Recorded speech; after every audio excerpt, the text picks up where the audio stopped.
13 दिसंबर 2001 की सुबह दिल्ली के लिए एक आम सुबह थी। रोज की तरह आज भी पार्लियामेंट में नेताओं की दलीलें चल रही थी। तमाम जर्नलिस्ट पार्लियामेंट के बाहर खड़े होकर देश में चल रहे मुद्दों को डिस्कस कर रहे थे। पार्लियामेंट की सिक्योरिटी भी ठंड में तेज धूप का मजा ले रही थी।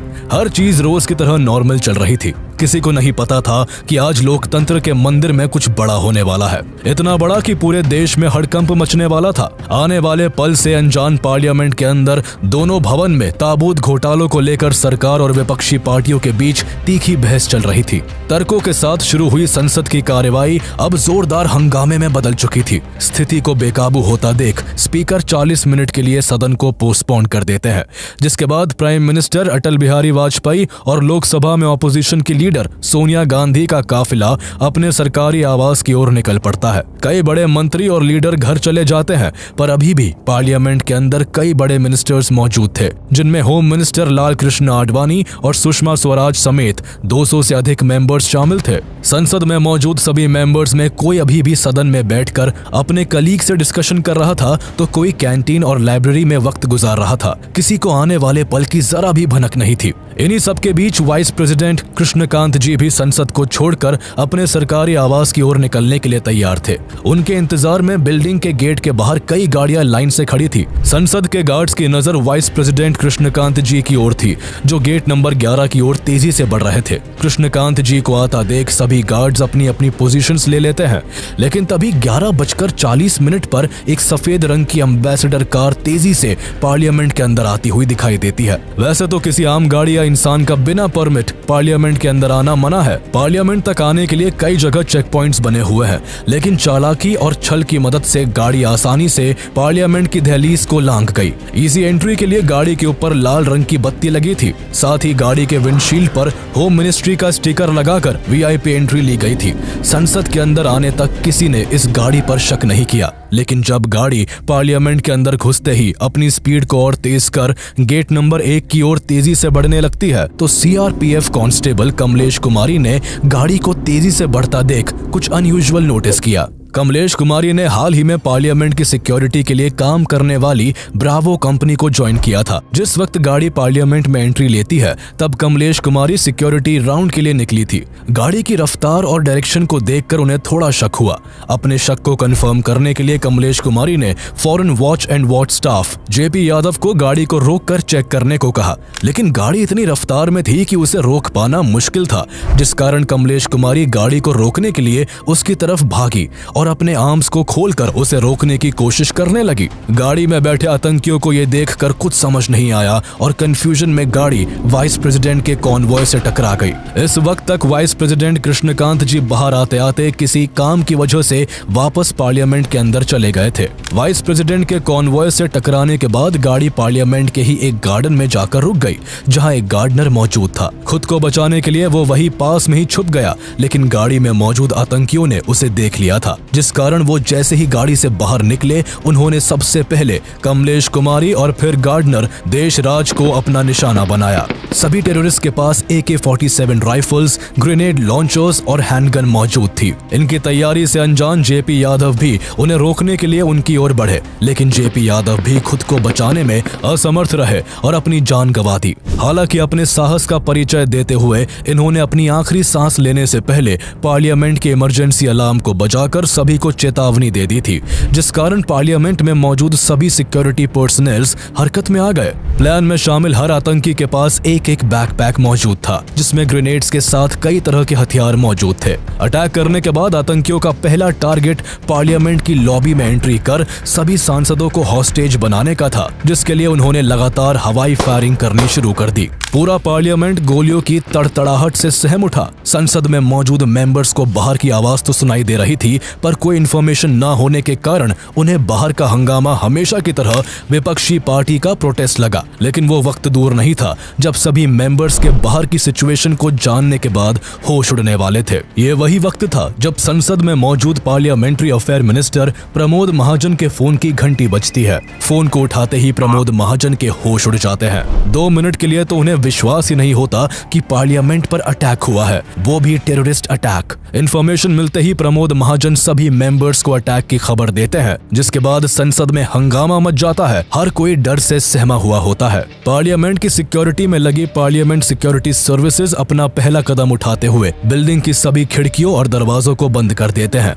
कमलेश कुमारी और जेपी यादव को मारकर सभी टेररिस्ट 2 और 3 के ग्रुप में बंटकर तेजी के साथ गेट नंबर 5 की ओर बढ़ते हैं, जहां से प्राइम मिनिस्टर का आना जाना होता था। इस गेट के एक्सेस के साथ आतंकी सीधे पार्लियामेंट के अंदर आ सकते थे, लेकिन यहाँ मौजूद सिक्योरिटी को जेपी यादव के कारण पहले ही इंफॉर्मेशन मिल चुकी थी और उन्होंने यहाँ के दरवाजे को बंद कर दिया था, जिस कारण आतंकी बौखला गए और लगातार फायरिंग करते हुए दूसरे गेट की ओर बढ़ने लगे। लेकिन यहाँ इन आतंकियों पर पहले से ही घात लगाए बैठे सीआरपीएफ कांस्टेबल संतोष कुमार ने एक एक करके सभी को छलनी कर दिया। कांस्टेबल कुमार ने पहले 2 आतंकियों पर निशाना साधा और फिर तीसरे को टारगेट किया, लेकिन अपने बचाव में तीसरे आतंकी ने लगातार कांस्टेबल कुमार पर अपनी AK-47 से वार करने की कोशिश की, पर एग्जैक्ट लोकेशन पता न होने के कारण इसका कोई फायदा नहीं हुआ, जिसके बाद कांस्टेबल कुमार की तीसरी गोली से आखिरी आतंकी भी मारा जाता है। इस वक्त तक 3 आतंकी खत्म किए जा चुके थे, पर अभी भी 2 टेररिस्ट जिंदा थे और दोनों लगातार फायरिंग करते हुए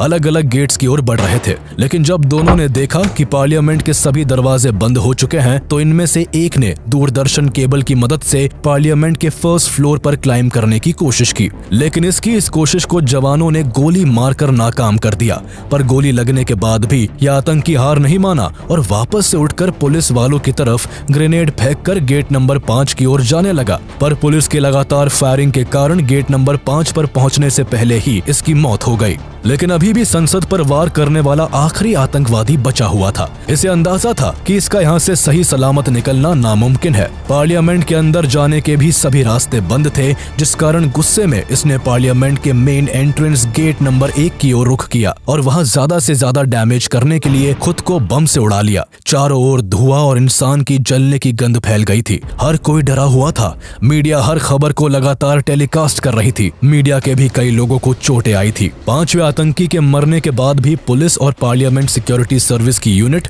अपनी अपनी पोजीशन से हिली नहीं। किसी को नहीं पता था कि असल में कितने आतंकवादियों ने हमला किया था। लेकिन जब लंबे वक्त तक सामने से कोई फायरिंग नहीं हुई तो पुलिस बाहर आई, जिसके बाद एम्बुलेंस की एक एक करके कई गाड़ियों ने पूरे पार्लियामेंट के आगे भीड़ लगा दी। पार्लियामेंट के एक एक कोने की चेकिंग की गई। मीडिया ने भी संसद के बाहर लाइव रिपोर्टिंग शुरू कर दी। हर तरफ खबरों में बस पार्लियामेंट हमले की ही बात चल रही थी। हमले के पूरे 3 घंटे बाद सभी पार्लियामेंट मेंबर्स को संसद से बाहर लाया गया। करीब 45 मिनट तक चले इस आतंकी हमले में संसद के सुरक्षा कर्मी और दिल्ली पुलिस ने अपने पूरे साहस के साथ आतंकियों के हमले का मुंह तोड़ जवाब दिया और 5 आतंकियों को मार गिराया। हालांकि आतंकियों का सामना करने में दिल्ली पुलिस के 6 ऑफिसर्स और पार्लियामेंट सिक्योरिटी सर्विस के 2 सुरक्षा कर्मी वीरता और साहस का एग्जाम्पल सेट करते हुए अपने प्राण देश के लिए न्यौछावर कर गए। जिंदगी और मौत की इस लड़ाई में एक गार्डनर की भी जान चली गई, साथ ही करीब 18 लोग घायल हो गए। पार्लियामेंट पर हुए इस हमले के बारे में किसी को कोई भनक नहीं थी। कोई ये भी नहीं जानता था कि हमला करने वाले 5 लोग कौन है, लेकिन उनके पास से बरामद हुए सामान से ये साफ हो गया था कि ये किसी और का नहीं बल्कि पाकिस्तान का ही काम है।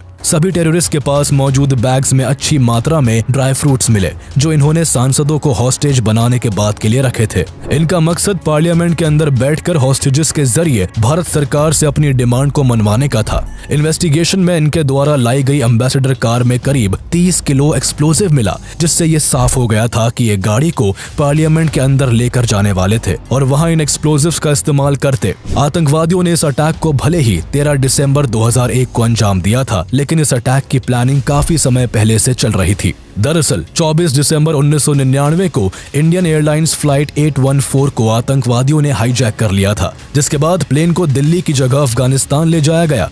यहाँ आतंकियों ने भारत सरकार से नेगोशिएशन किया और आखिरी में हॉस्टेज को छुड़ाने के लिए भारत सरकार को 3 टेररिस्ट को रिलीज करना पड़ा। रिलीज किए गए 3 टेररिस्ट में एक मौलाना मसूद अजहर भी था। भारत की जेल से रिहा होने के बाद मसूद अजहर 2000 में जिहादिस्ट टेररिस्ट ग्रुप जैश ए मोहम्मद को बनाता है और भारत पर अटैक करने की प्लानिंग शुरू कर देता है। उसे कैसे भी करके भारत सरकार से बदला लेना था और इस बदले की आग में अजहर ने लोकतंत्र के मंदिर पार्लियामेंट पर अटैक करने का प्लान बनाया। हालांकि प्लान को बनाने के लिए सबसे पहले अजहर को कुछ लड़कों की जरूरत थी जो उसके नापाक इरादों को पूरा करने के काम आने वाले थे। अजहर कश्मीर के कुछ ऐसे लोगों की तलाश में था जो उसके इस मंसूबे को पूरा कर सके। अजहर ने इस मिलिटेंट ग्रुप को तैयार करने के लिए इंडियन एयरलाइंस फ्लाइट 814 के हाईजैकर्स में से एक मोहम्मद अलियास सनी अहमद काजी की मदद ली। अहमद काजी के साथ मिलकर 5 लड़कों का एक ग्रुप तैयार किया गया। इस ग्रुप में सभी वो लोग थे जो अजहर के मकसद को पूरा करने के लिए अपनी जान भी दे सकते थे। ग्रुप बनाने के बाद अजहर ने पार्लियामेंट अटैक को खुद प्लान किया। भारतीय जेल में वक्त बिताने के कारण अजहर को भारत की अच्छी जानकारी हो गई थी। जम्मू के कोट भलवाल जेल में सजा काटते समय अजहर ने भारत से जुड़ी काफी इंफॉर्मेशन इकट्ठा कर ली थी। अजहर जानता था कि पूरी दिल्ली और इवन पार्लियामेंट के आसपास की सिक्योरिटी भी काफी अच्छी नहीं है। पार्लियामेंट की ओर जाती सड़कों पर गाड़ियों की प्रॉपर छानबीन के लिए ना कोई टाइट सिक्योरिटी है और ना ही कोई बैरिकेड्स लगे हुए हैं। बस इसी वीक सिक्योरिटी का फायदा उठाकर अजहर अपने मंसूबों को पूरा करना चाहता था। उसे ये भी पता था कि इस एरिया में सीसीटीवी कैमरास की संख्या भी काफी कम थी। इन्हीं सब बातों को ध्यान में रखकर अजहर ने अपनी टीम को पूरा प्लान समझाया। पार्लियामेंट के मेन गेट को राइट साइड से जाकर इजीली एक्सेस किया जा सकता था, लेकिन यहाँ तक पहुँचना इतना भी आसान नहीं था, जिस कारण पैदल जाने की जगह गाड़ी के इस्तेमाल को प्रायोरिटी दी गई। प्लान के हिसाब से सभी आतंकियों को गेट नंबर 1 के पास आकर मूविंग कार से जंप करना था और कार में ग्रेनेड फेंकना था, जिससे मूविंग कार गेट नंबर 12 पर पहुंचकर ब्लास्ट हो जाए, जिससे पार्लियामेंट की पूरी सिक्योरिटी गेट नंबर 12 की ओर भागेगी और इस बीच सभी टेररिस्ट गेट नंबर 1 से पार्लियामेंट के सेंट्रल हॉल में घुस जाएंगे और सभी एमपीज को हॉस्टेजेस बनाकर मसूद अजहर को कॉल करके इन्फॉर्म करेंगे, जिसके बाद अजहर एमपीज के बदले भारत सरकार से अपनी मनमानी ख्वाहिशें पूरी करवाएगा। बस इसी प्लान को एग्जीक्यूट करने के लिए मसूद अजहर ने गाजी बाबा नाम के एक पाकिस्तानी नेशनल से कांटेक्ट किया जो पहलगाम कश्मीर में अंडरकवर होकर रह रहा था। गाजी बाबा का काम 5 लोगों के फिदायीन स्क्वाड को कुछ दिन अपने पास रखकर शेल्टर देने का था। साथ ही उसे सभी आतंकियों को दिल्ली तक पहुंचाने का काम भी पूरा करना था, लेकिन अंडरकवर रहने के कारण गाजी बाबा खुद इन आतंकियों को दिल्ली तक नहीं पहुंचा सकता था, इसलिए उसने अफजल गुरु से मदद ली। Afzal Guru Jammu and Kashmir liberation front JKLF का एक फॉर्मर मिलिटेंट था। एक समय पर अफजल गुरु भी आतंकवाद का हिस्सा था, लेकिन टेररिज्म को छोड़ने के बाद अफजल मेडिकल इक्विपमेंट्स की सेलिंग में एक कमीशन एजेंट के तौर पर काम करने लगा। गाजी बाबा जानता था कि अफजल गुरु आराम से फिदायीन स्क्वाड को दिल्ली तक पहुंचा सकता है। शुरुआत में अफजल ने गाजी के काम को करने से मना कर दिया, लेकिन पैसे ज्यादा ऑफर करने पर अफजल का मन फिसल गया और वो इस टास्क को कंप्लीट करने के लिए राजी हो गया। इसके बाद अफजल ने सबसे पहले 5 मेंबर फिदायीन स्क्वाड को 2 ग्रुप में बांटकर दिल्ली के अलग अलग लोकेशंस पर छिपकर रहने के लिए जगह दे दी। उसके बाद दिल्ली के ही एक लोकल कंप्यूटर ट्रेनिंग सेंटर से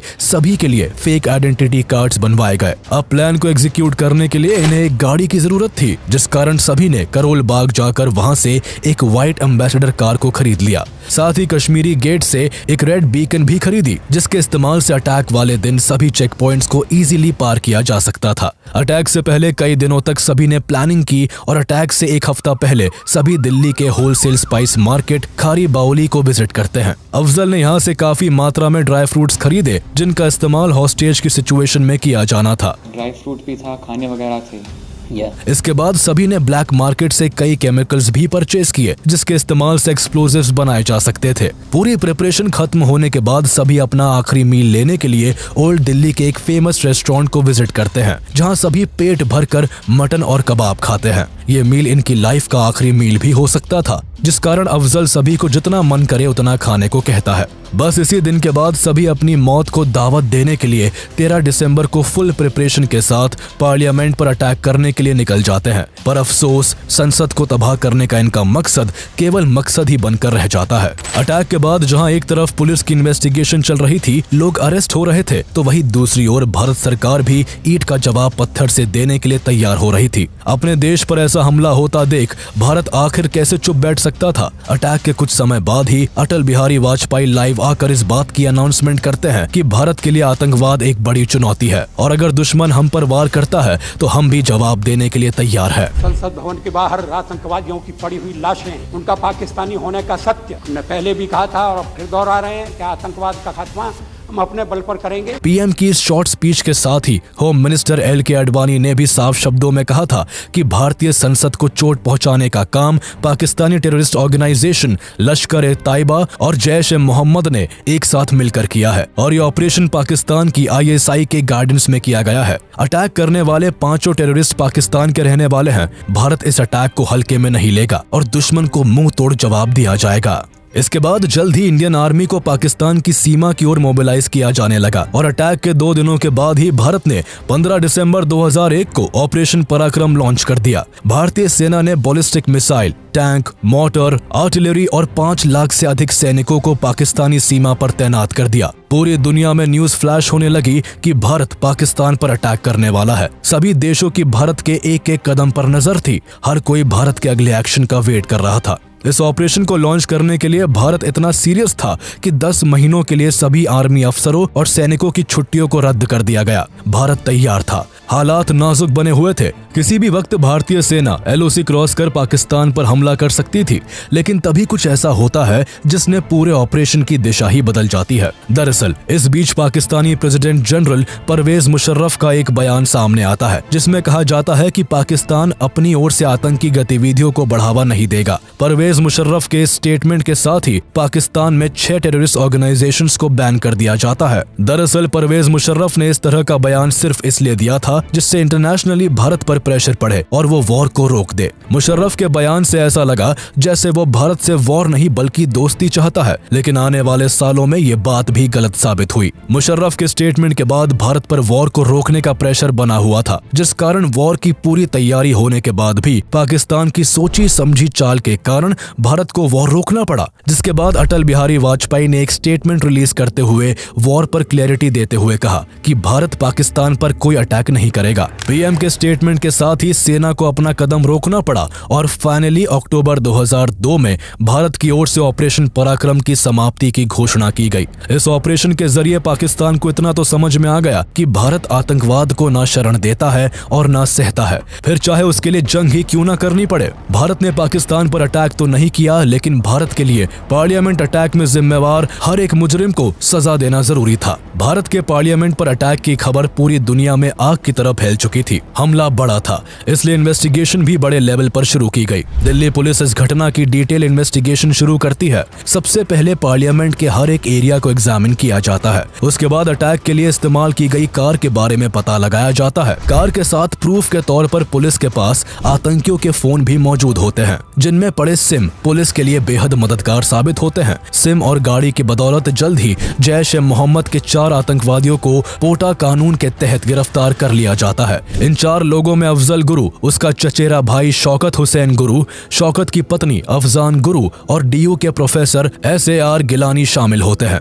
SAR गिलानी मूल रूप से कश्मीर के बारामुल्ला जिले के रहने वाले थे और उस वक्त दिल्ली यूनिवर्सिटी में अरबी भाषा के प्रोफेसर के तौर पर पढ़ाया करते थे। गिरफ्तारी के बाद आगे की जांच में ये साफ हो चुका था कि सभी आतंकी पाकिस्तान से थे। अटैक में पाकिस्तान की ISI का भी इन्वॉल्वमेंट था। भारत की जनता अटैक में शामिल लोगों के लिए फांसी की सजा की मांग कर रही थी, लेकिन पुलिस की कार्रवाई और कोर्ट के फैसले से पहले कुछ भी नहीं कहा जा सकता था। गिरफ्तारी के बाद पुलिस सभी आतंकियों को रिमांड पर ले लेती है। सभी पर मुकदमा चलाया जाता है, लेकिन सबूत के अभाव में एक लंबे ट्रायल के बाद शौकत की पत्नी अफजान को रिहा कर दिया जाता है।